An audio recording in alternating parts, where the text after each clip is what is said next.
Last time, we learned about Ellie Williams, a 19-year-old from the UK who claimed to be the victim of a violent, abusive sex trafficking ring. But it turns out she lied about the whole thing. What happened to the people she implicated?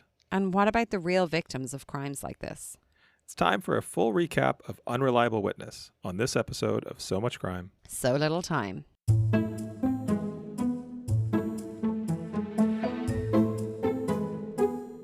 Okay, before we jump into today's episode, don't forget we are on Patreon, patreon.com/so much crime, so little time. Join us, become members, and get access to really interesting outtakes from our recordings. It's really the best reason to join. Maybe even get some merch in the post and get your name read out on the podcast. You can even choose who reads out your name. Ooh, it could be a competition, Jeff. Plus, the satisfaction of supporting this podcast that you love. Welcome to So Much Crime, So Little Time. I'm Jeff. And I'm Dee. And before we start, warning, there will be spoilers in this episode. We're talking about the podcast Unreliable Witness. If you haven't listened yet, check out our preview episode of this show. It's the one before this one in your feed. You'll also find a link to Unreliable Witness in our show notes. Okay, as a reminder, Unreliable Witness came out in March of 2024. There are 6 total episodes. Each one is about 30 minutes long. The hosts are Jason Farrell and Liz Lane. And in our preview episode, we introduced you to the story. Basically, we heard from family, friends, and co-workers of Ellie Williams. We also learned about how Ellie began disappearing repeatedly, and then she would show up with bruises and other injuries. She claimed there were Asian men, specifically Indian and Pakistani men, who were trafficking her for sex and physical abuse. But the police seemed to quickly figure out she was making it all up. All right, Dee, let's discuss Unreliable Witness. Oof.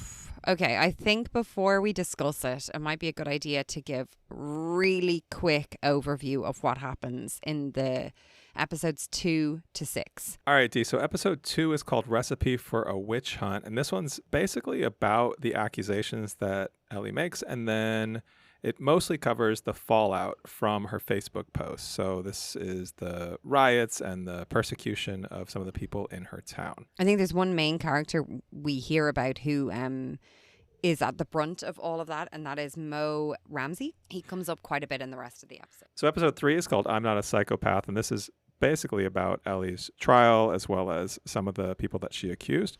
Episode 4 is called The Witness Who Went Home. This one wraps up the trial where we find out that Ellie was found guilty and sentenced to, I think, about 8.5 years in prison. Yeah. And then we hear it kind of pivots from Ellie's story into some of these other women who are referred to as Sarah and Kate, and other stories about similar crimes, but supposedly crimes that actually happened and weren't made up, and kind of the consequences of that. Episode 5 is called I'm Coming for You. And this one really dives deep into what happened to the men that Ellie accused. And then the final episode, episode 6, is called Eleanor Williams Inside. And this is sort of the what happened after Ellie Williams got sentenced. What was her life like in prison? And we also kind of jump back and hear a little bit about the lead up to the initial crime. And that's pretty much it. 6 episodes, pretty quick, pretty short. Dee, where do you want to jump in with this one? Oof, I don't really... Can I jump in with the end? Is that a terrible place to jump in? Because the whole way through listening, I listened to this a couple of times, and the whole way through I was trying to figure out how I felt about it all. I wanted to get to the next episode. I wanted to find out what was happening. But actually, it was the end that summed up exactly how I was feeling. So we've the 2 hosts. We've got Liz and Jason. And Yeah. Liz mentions at the end, Jason poses the question, how do you feel now that we've gone through this or whatever? And Liz notes it's been incredibly frustrating at times. I couldn't help but agree with that. And I was trying in my head to figure out what is it that I really didn't like. And it was actually the next sentence by Jason, the other host, that it actually summed it up. The story isn't black and white. It's grey and it's murky, more so than I think we've dealt with a lot of true crime. Nothing is clear. There is no clear victim because everyone in a way seems to have have some reason for them to have been an aggressor or like have done such vile things to people that it's hard to see them. Maybe there's no clear victim, like one victim or one, like a set of victims here. Everyone is grey. Everything is grey. It's murky. There's not even a clear cut end. And both Liz and Jason mentioned that. They say there's some things we haven't been able to report on yet for legal reasons, and there's some things that maybe we'll never be able to say about this. And it was really frustrating. Yeah, I agree. There's a couple of things related to that I wanted to tack on to what you said. I think one of the first questions I wrote when I got to the end of the last episode was this too quick? Like, was there not enough that they could say or not enough analysis? Because I think we got bits and pieces of Jason and Liz's analysis of what was happening. But also, like you said, they were kind of commenting on the fact that there was things that they couldn't talk about. There were things that we just don't know, right? Like as of 2024, as they're recording this episode, Ellie's still in prison, right? She's not eligible for parole for another few years. And we just don't know. Like, we don't know really enough. And it's sort of frustrating, right? Like, I feel like we get so much, such volatile information, right? Like such damning information about her, but also about some of the people she accused.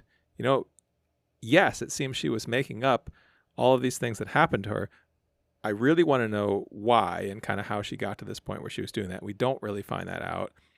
But also, some of these men seemingly did some really terrible things too. And that's what was so frustrating about it, because I kind of agree with you in terms of like, should they have spent longer, talking about it, delving into it. But I feel like they did a good job of saying everything they said in such a short amount of time. That was definitely clear. Yeah. But is it just true to life and true to this particular case that like there was never going to be a way to deal with this that wasn't frustrating and murky? It's still a pretty like incredible, like incredulous story to listen to and to report on. But like I often love saying, I know, I'm going to restructure it and blah, blah, blah. And I say like what I would have done with the story. And I don't know that I would have restructured it in any way. Well, I don't think I have that in me. I think, do you have a restructured podcast, Jeff? I have a couple of ideas, and these are sort of half-formed ideas. What has happened? I know. The tables have turned. I think, and I thought about a lot, and actually I went back. So I listened to the whole thing all the way through. And then I went back and I just kind of listened to all of episode, I think 4 over again. And then I jumped back and listened to episode 2 over again. So I listened to kind of out of order because it's not a linear story, right? Like you kind of can jump around. And one thing that stuck out to me, having heard the whole thing start to end and then going back through it, was I think there's a whole podcast about parts of this story where they go in deeper. Maybe they bring in different types of experts in different areas. Like there was something that Liz Lane, the co-host, said in episode 4, which was she was kind of reflecting on how frustrating it is to have someone falsely accuse people of rape when there are so many rape cases that are true and don't ever lead to convictions. And she said I think she was talking about a particular year, maybe it was 2023 or something, but she said in Wales and England, less than 2% of rape complaints lead to convictions, which is an astounding statistic. And I think there's a part of this podcast that is really about how horrific it is to have a young woman falsely accuse men of rape and human trafficking, and how horrible that is in terms of what that means for real victims of crimes like this. But then this podcast also tries to tie in the sort of the racist fallout of her specifically accusing these Asian men, and what that means in England, right, in the UK, where this stuff is still happening and is still a real problem. And that's sort of like a separate story. Like, I think Mm. rather than 6 episodes, 6 half-an-hour episodes, so like 3 hours of content that covers this broad story, because there's also the story of Ellie Williams. And like, something is seriously wrong here. And I went and I did some research because I was so left wanting more. And I was like, well, there has to be more to the story that is not covered in these 3 hours and these 6 episodes. And even the first thing I went to, which was Wikipedia, had stuff that wasn't in this podcast, just about sort of like what we've talked about before. This came up in our recap of Dead Man Running. This came up in Dead Man Running, where we had like act 1 of his life, or part 1 of his life, and part 3 of his life, and not part 2. We didn't know how he went from the guy everybody liked to the guy who was a horrific criminal, right? And I think in this one, in episode 1, we heard about Ellie as this like happy young girl who seemed to do well in school, had a lot of friends, had multiple jobs, everyone seemed to like. And then suddenly we get this Facebook post, and she's hitting herself with a hammer, and she's accusing these men of rape. And we get a little bits and pieces of what led up to that. But even just like reading through, like I read through her whole Wikipedia page, which basically recounts more of a sequence of events. And it talks about the unhappy elements in her childhood. It talks about her difficult relationship with her mother, her non-existent relationship with her biological father, her bad relationship with her stepfather, her kind of like escalating series of events and interactions with the police and making up stories, and the way the police investigated over the years, not just when she was 19, but when she was I think 14, 15, 16, 17, 18. That's not in this podcast. Bits of that are. Bits of it are. Yeah, I get what you mean. But then, I mean, maybe we went in thinking this was a podcast. Maybe the overview of the podcast isn't clear enough. Maybe what we really should be focusing on is the title. And the title is Unreliable Witness. So it's bringing in a very clear-cut case of someone who damages any work previously done by victims of this sort of abuse by making this story up. And she is deemed an unreliable witness because she's made these stories up. And the knock-on impact of that on the community as a whole, and on people outside of the community who may have actually been victims of this type of abuse. And maybe that's the story it's trying to tell, not the Ellie Williams story. Even though I feel like going into it, that's what we were expecting. So maybe it's just that it's a different slant on the same story, and you were expecting a detailed look into Ellie Williams and how she got there, but that's not the story they were trying to tell here. I think that's probably true, but at the same time, and this is why I went back specifically to episode 4, because episode 4 is the one where we hear from these other women, Sarah and Kate, and we hear about these other allegations against other men that don't get charged, and as well as some of them. So the reason this comes up is because there's overlap with the men that Ellie accuses, and there's murkiness around like how many men Ellie really accused, which ones had other accusations made against them, and like had other accusations made against them by who they're calling Sarah, but then also by other people too. Like there was like at least 3 men, they were called Man A, Man B and Man C, who people who aren't Ellie have accused of being involved in this. And one of those people was Mo Rami that was mentioned here in this podcast. And he was identified as by this person, Sarah. Now, he absolutely claims he wasn't involved, and apparently the police are no longer looking into him in relation to that case. But I don't know, like there's too much smoke not to have a little bit of fire. And I'm not saying that about Mo Rami. I'm talking about in general in the area. There has to be something. Well, and to talk about Mo Rami for a second, there in episode 3, we hear about his kind of history and how he had been in prison for throwing petrol on his wife, his first wife, which I feel like the way he described it, I'm trying to remember the phrase he used. Something like, that wasn't my best day, or it was something really dismissive of what he had actually done. It was very dismissive. He talked about the fact that basically they fought a lot, and both of them were implicated in fighting, and he just took it kind of too far. And I guess on some level I understand that, but there's also there's a history associated with that specific act, and it's not good, right? It's indefensible. But and I think that's why I think that's the frustration that I spoke about at the start. Like there's no winners, right? There's no winners in this at all, in this story. Like, this all is continuing to happen in the UK at the moment. This whole, if a man who is not white attacks anyone in the UK, I'm not diminishing any of the attacks that have happened, immediately there are riots or there are protests, and there's this far right agenda being pushed. Whereas when white men, which it said in the podcast, in terms of sexual assault and particularly dealing with children, it's the majority of times it has happened in the UK. It is white men. There is no uproar. There is none of these riots. There's not the far left coming out against it. So I don't know. That's so frustrating to me because of what we're seeing in recent events in the UK.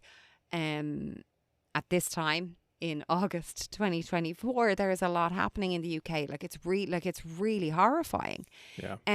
But then you also have the impact of a falsified story on an entire community.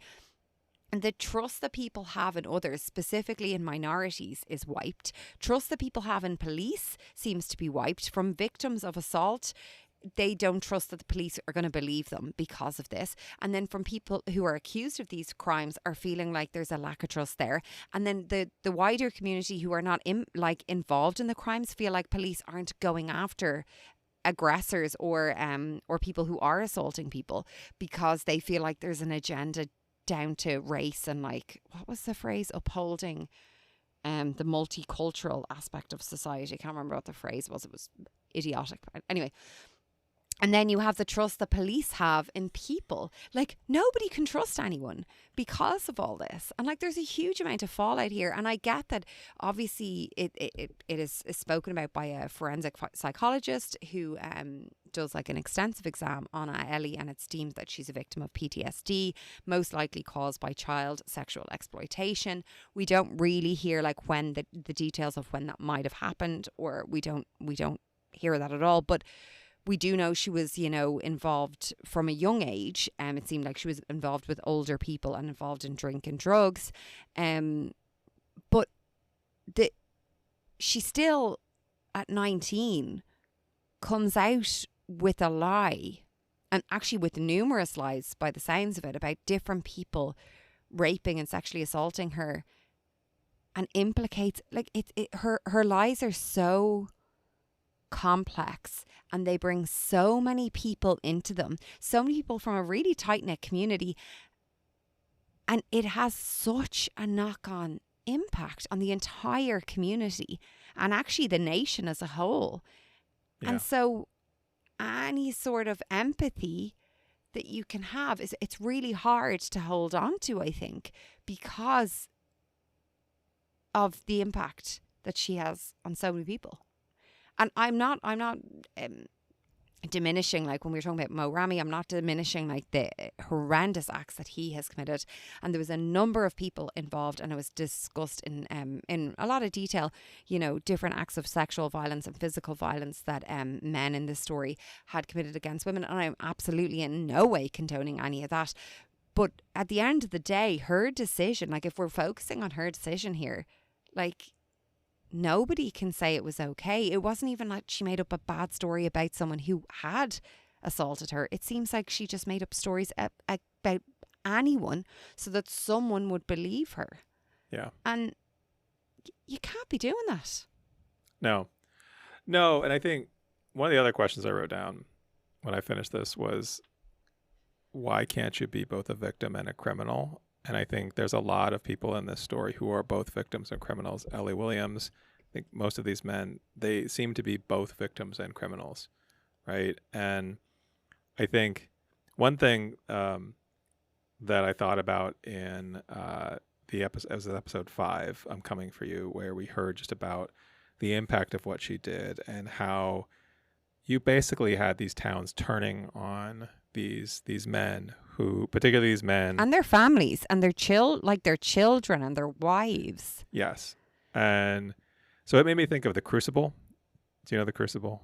Mm-hmm. Arthur Miller play, where it just felt just like that, where you've got this like hysteria that erupts over essentially games of young people, right? Like people, whether they're looking for attention, they're looking for validation, they're looking to be taken seriously, but the consequences of their action are people get seriously hurt and people die, and it's like there's horrific consequences for what started as something fun, right? And I'm not saying what Ellie did start as fun. I think she's a victim too in the story, right? Like I don't think she's a victim in this particular story. I don't really ever feel that.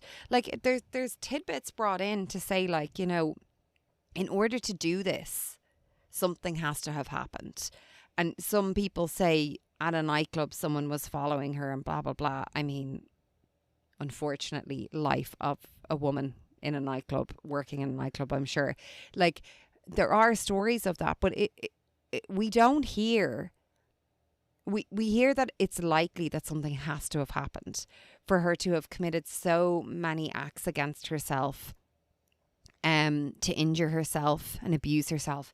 But as soon as she goes into prison, seemingly that all stopped. And that was one of the main reasons why people thought, like, she has to have been suffering from PTSD and Right. something like traumatic has to have happened.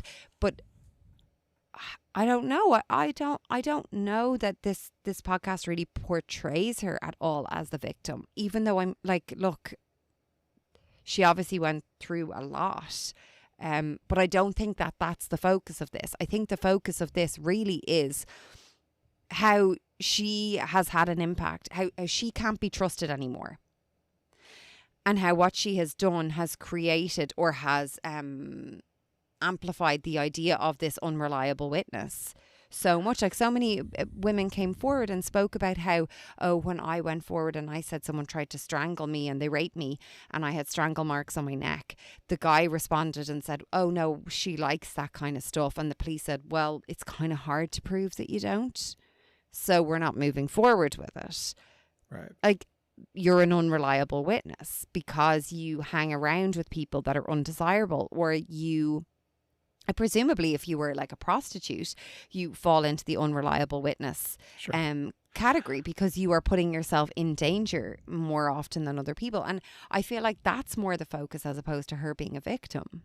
But I don't think you can walk away from this podcast and not see her as a victim. Like, you don't, like, it's maybe not the focus and it's maybe not like the thesis of this, but I'm not sure I understand what the thesis of this show is. Like, I think we get enough of an insight into her. And this is where I also feel like the first episode maybe led us astray, because the first episode we heard from her mother and her sister, and they talked about her childhood and her being happy and well adjusted and things going well.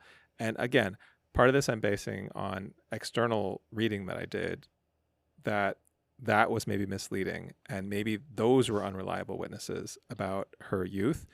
But well, because that's the exact time that apparently she was sneaking out of the house and not coming home till all hours, like even when she was 12 and 13, and drinking and having track marks and, you know. Yeah. But like, to get to a point at 19 where you are severely injuring yourself with a hammer, like if you just take away all of the lies that she told about people, the accusations that she made, but just like the self-harm that she is doing has to be coming from a place of severe distress. You would not do that to yourself if you weren't in a very difficult place. And I'm not disagreeing with that point, but what I'm saying is I don't feel like the focus of the podcast at all is to portray her as a victim. And in fact, I feel like after like listening to the first episode in our preview, what we discussed was, are they portraying her as the victim here? This is weird because she's made this story up. They told us that from the get-go, and we Okay, were yeah. confused. So it's not that I disagree. I mean, of course she is hurting. Of course something has happened that has been horrendous to her in order for this to be how things go for her in life. I'm not at all dismissing that. What I'm saying is this podcast is not focusing in on that, and it's not the purpose of this podcast. I don't think it's And I focusing think on if you're gonna leave with one point, I think it's who is a reliable witness. Because in the first episode, we hear from her family, and we were like, oh wow, like, so it seems so loving, like it seems so lovely, like all this like picture perfect situation. It was obviously not. Like, we obviously weren't getting the full picture from them. Like, we heard about a psych report that was done at some point, I think in the last episode, that her mother brought in. So Yeah. like, you know, you're not hearing that at the very start, and then you hear from Mo Rami, and he's like so irate about things, and then you hear about his background, you're like, whoa, okay, like, how dare you accuse me of this? Well, maybe there's things in your past that are making us think that possibly you're not that nice to women or people. We don't know. Like, there's no pattern if it's your wife and then someone else. But like, we don't know that yet. And like, it feels like everyone that's brought in, as you said, is both a victim and a criminal. And maybe that's the case. Like, who is a reliable witness? And is it that women in particular, and sex crimes in particular, are so hard to deal with because it's one person against the other? Like, and in this case, it's a case where someone is making it even harder for women to be heard. So Okay. But I think that's a good point. I don't But this is where I get back to what I said initially when we started this discussion. I don't think these 6 half-an-hour episodes have enough space to really get into that. I think there's so much story here. It's funny because we've talked about other things like Murder 101, where they're like, there was a lot of kind of filler and not a lot of story, right? This one, it's bursting with story. yeah. It's overflowing with story. And like, we never go back to her mom and her sister as possible unreliable witnesses too. I don't feel like that's ever mentioned. Well, we do it. We go back to her sister having to give evidence against her.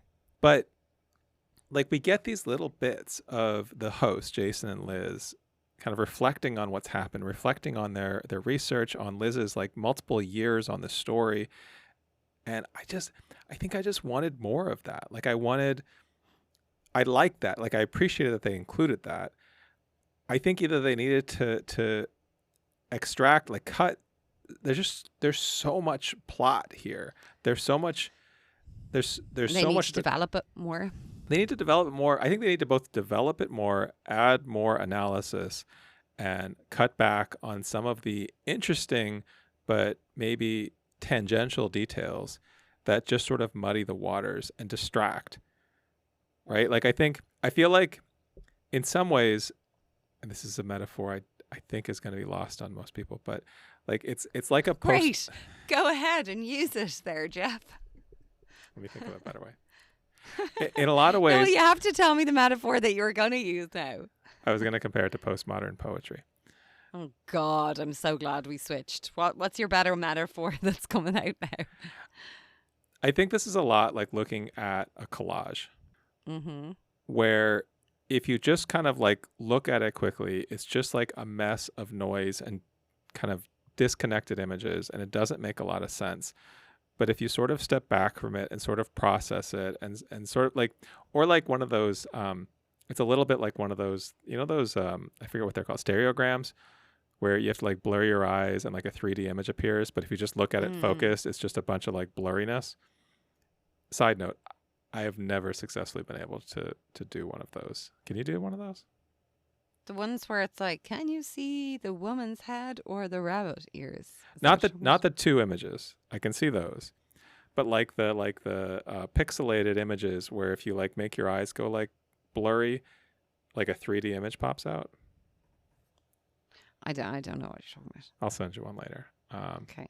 All right. Anyway, So what you're saying is it seems like it's nothing, but when you step back, it is something, and it was too much. You're standing too close to the collage to actually see what it's trying to paint. Yeah, in a way, I think this is the perfect podcast for a So Much Crime, So Little Time full recap, because without this discussion we're having right now, like I really think they should take this episode of our show and put it in their feed as episode 7, just so that people have a place to process. Liz, Jason, can you hear us? Yeah, no, I agree. I wonder, so this has only come out like this year. And they do allude at the end to the fact that this isn't really the end of the story. I wonder they're going to be like podcast. Oh my God, like. I wonder, are there going to be. What's it called again? I don't know what you're trying to say. Joey from Friends is all that I'm thinking right now. Remember Joey? A spinoff. That's your example of a spinoff, Joey? Joey from Friends. That's the first one that came to my head. I wonder, are there going to be like I wonder, are there going to be spin-off series done by Liz and Jason delving into more of the detail? Because what I found interesting to this is I felt like it was kind of similar enough to the format of the BBC one that we did, Crossbow Killer, and also Dead Man Running, which they're both dealing with. I think Crossbow Killer was BBC Wales, I think. Yeah. And BBC, yeah. Where it's like it's produced very well. It's 30-ish minutes each, 6 episodes. They obviously have like their marker down. Like, this is the audience. The audience wants to listen to this. So I wonder, is this kind of an intro? And what they're hoping is if someone listens to this, when they bring out a podcast that's all about Mo Ramsey, or that's all about sex trafficking in Barrow, potential sex trafficking in Barrow, that they do another one. And it's like this is the foundation for maybe a whole series about this. And I wonder, is that what they're going for here? Yeah, I mean, that raises a question of like, do we want this too much to be a complete story when really it's just a part of a larger whole? Yeah, which is, I mean, most stories really, isn't it? You're just delving into a part. But what we found is this part, too much happened. That went real high pitch. Sorry. Too much happened. Too much happened really to keep, track of what was happening, and to be able to pause and take a breath and figure out, whoa, can everyone be this bad and this, like, have gone through this much in this small town? Wild. Yeah. I did like it though, I have to say. I loved the back and forth with the two hosts. I know we said that in the preview, but I do really enjoy that. And I haven't in other like, there's like Black Girl Gone. I often talk about Black Girl Gone. Can you tell I really liked it? I like the format of how Amara, in that the host of Black Girl Gone, really just narrated the whole thing herself. But I do love this back and forth. I feel like it gave an informality to it, like more conversational tone, 2 voices which give different pitches. Like, I just found that really interesting to listen to. And I thought it was structured well. It wasn't too long. I didn't think there was too much additional detail, but I know that you disagree. I think there was too much additional detail, but I agree with you. I thought the host did a great job, just in terms of, I think the production on this was solid. Like, I mean, it's Sky News. They've got like an unlimited budget. Do they? It's not a small recording. Is there American equivalent of Sky News that you can make? Fox? I don't know. Like, it's up there. Would you recommend to a friend? Would I recommend this to a friend? I think it's a super interesting story. And we've talked about this before, where something is so short that like the investment that it would take to go through this is so little. I think if you're okay, the emotional investment, Jeff. Okay, the emotional investment is high. The physical time investment is low. And I think it's interesting. Like, it raises a lot of questions. And I think if you're okay with it, I think you have to go in knowing that this is going to raise more questions than it answers. But if you're cool with that, then great. And sometimes that should be your snippet for Instagram. If you're cool with that, then great. That was, yeah, could I sound more nerdy? I agree. I think time investment small, emotional investment high. But yeah, as you say, Where does this rank? Is this top tier, middle tier, bottom tier? in 10 episodes' time, I don't know. I don't know if Ellie Williams is going to be able to get out of my head. Why? I don't know. I don't. I find it really interesting that we just happen to be doing this at the same time as everything that's happening in August 2024 in the UK. I know I keep bringing it up, but No, I just it's like, weird. is It's that weird that it keeps it like that. This we happened to choose this, and then after that, this everything kicks off, and feel that it's going to be hard to forget that. yeah. I'm unsure in my brain how much is down to the fact that I've been reading so much about the riots that have been happening and the protests and all the violence that has been happening both in the UK and in Belfast and in Northern Ireland in general. And I just don't, I don't know. I don't think I'm going to be thinking back to this in 10 episodes as a podcast. I think part of what leaves me feeling sort of unhappy, or why I might not recommend this to someone, is that I think I walk away from this feeling sort of frustrated and angry in a way about the impact that this has on marginalized communities, on women who are the victims of different types of sex crimes, right? Like, I think if I felt like this was in any way like helping those causes, like informing those cases, like bringing a light to an underrepresented case. But I feel like this is where we get into people being both victims and criminals. Like, everybody here kind of comes out of this poorly. And I know there aren't like real like heroes necessarily, or truly like virtuous people all the time, but I kind of feel like this is one of those stories that in the end is, and it's not the host's fault, but I think that the nature of the story does more harm than good, right? Like, this story led to a lot of harm and not a lot of good. But telling the story didn't lead to more harm than good. Well, okay, that's a good question. That's a good point. But you're like, you didn't ask me a question. I'm still going to answer it, but you didn't ask me a question. but what does telling this story, like, rather than focusing on one of the other people in this story, to your point that you made earlier about how we walked away from episode 1, like how we felt about, like, is Ellie being portrayed as the victim of this story? And I don't think that's the way we feel at the end of episode 6, but if you do, like, if you walk away from all of this feeling like, oh, Ellie is really the true victim here, and she is portrayed sympathetically, like, what does that mean for all of these other people in this story? Yeah. I mean, I feel like everyone's going to pull away from any story with a different outlook and a different person that they kind of connect with, or that sticks in their head. I do think Ellie will stick in my head because there's obviously been so much trauma. If we're getting real deep, I figure this entire story is showing how there's just a broken system. There's a broken education system of people are immediately blaming minorities and jumping on their back and saying, you know, if one Asian man has raped and sexually assaulted someone, then obviously all of them need to get out of our town. I also think obviously the way the police are dealing with victims needs to be looked at. I think the way that schools are probably lacking in funding and being able to support students. We heard multiple accounts of students coming into school and having reports of like bruising and feeling like they might have been involved in drugs. Like, really, at the end of the day, is it not the system?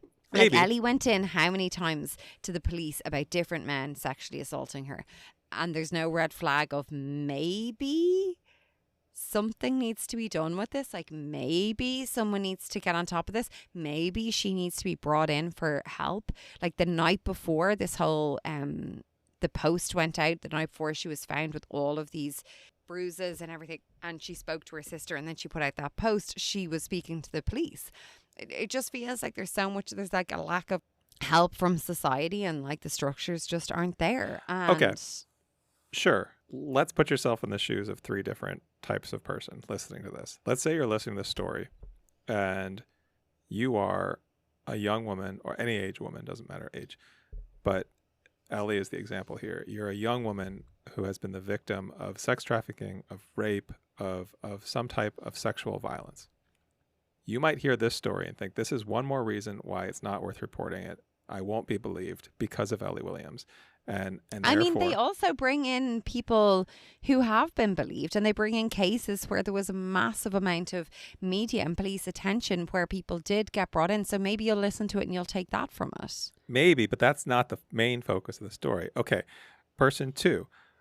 Let's say, and just to be super like microcosm of this, let's say you are an immigrant, a person of color in a 97% white community in the UK or wherever. It could be rural America.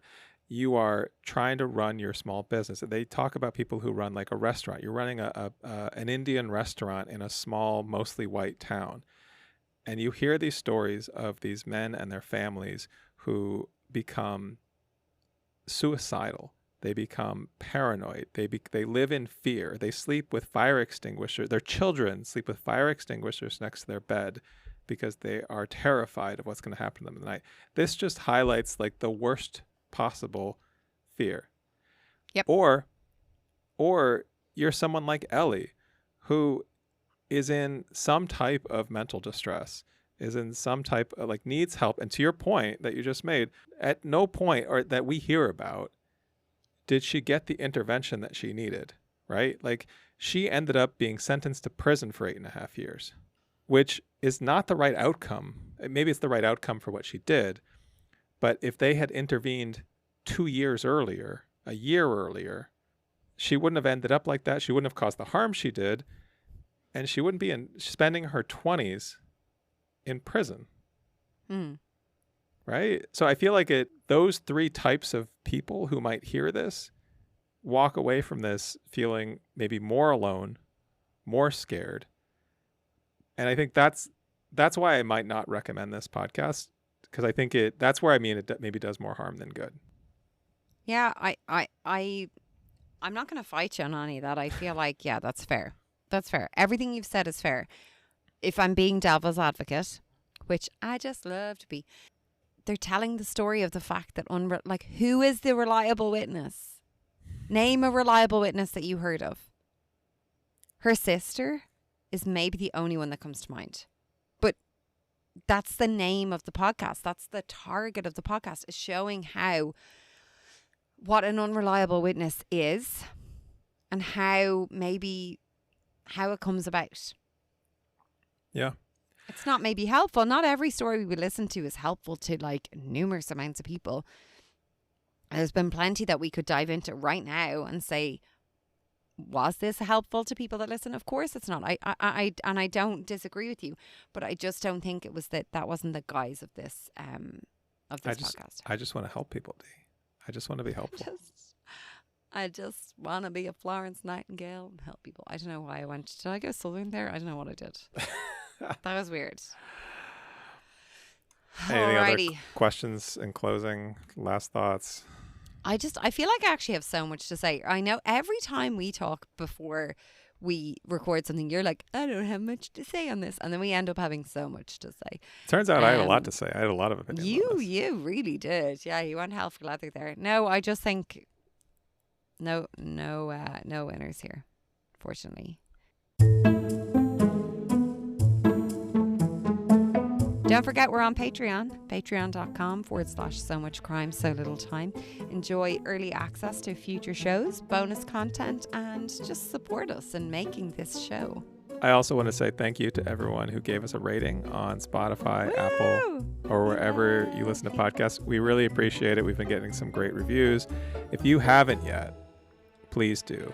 Please, wherever you listen to podcasts, just go ahead, give us a rating. Also leave comments. Follow us on Instagram. Share us on Instagram, on your social media platforms, and just with your, around the dinner table. What did you do today? I listened to So Much Crime, So Little Time. So very helpful.